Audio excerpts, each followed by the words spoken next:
The miracle of Hanukkah. No pure oil for the menorah. And then they found one little container with the seal of the high priest, and had pure oil to put into the menorah, 1 night's worth, and it lasted for 8 nights. What would have happened if they had found no pure oil at all? The answer is they would have used impure oil, because that is permissible in the communal service in the temple. So finding the pure oil was not a matter of lighting the menorah or not lighting it. It was lighting it in the best possible way versus lighting it in a way that's kosher but deficient. And why was that miracle done? Because it was a response to the gesture of the Kohanim, the priests, who started a war to recover the temple from the Hashmonaim, from the Greeks who had defiled it.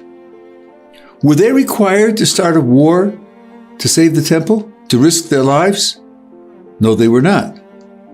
But they couldn't tolerate the disgrace of the temple being used for vile purposes, and they started a war which they had no hope of winning, but they could not tolerate the disgrace.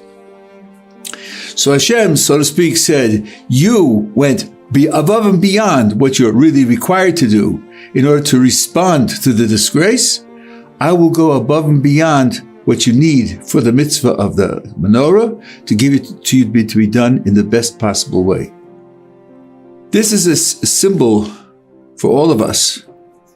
As we go through life, there are challenges, and of course, one has to pick one's battles. And sometimes it's appropriate to step back, to avoid, or even to escape. But sometimes, even though it's permissible to escape, the situation calls forth the response, I can't continue to live if I escape from this responsibility. And when you do that, you do something that you will remember for the rest of your lives. I remember when the beginning of the Second World War to fight the Nazis.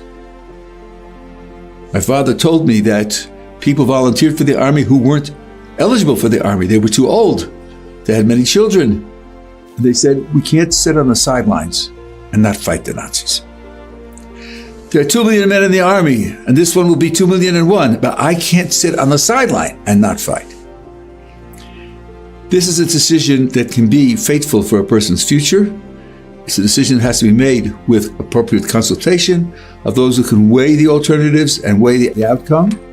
But there is room in life, there's a place in life for the sense that even though I could avoid it, this battle has to be fought. I think everyone that goes through these kinds of challenges, one has to know that the spirit of Hanukkah will carry a person when the choice is made responsibly and he faces this challenge, which he's going to give his utmost to overcome.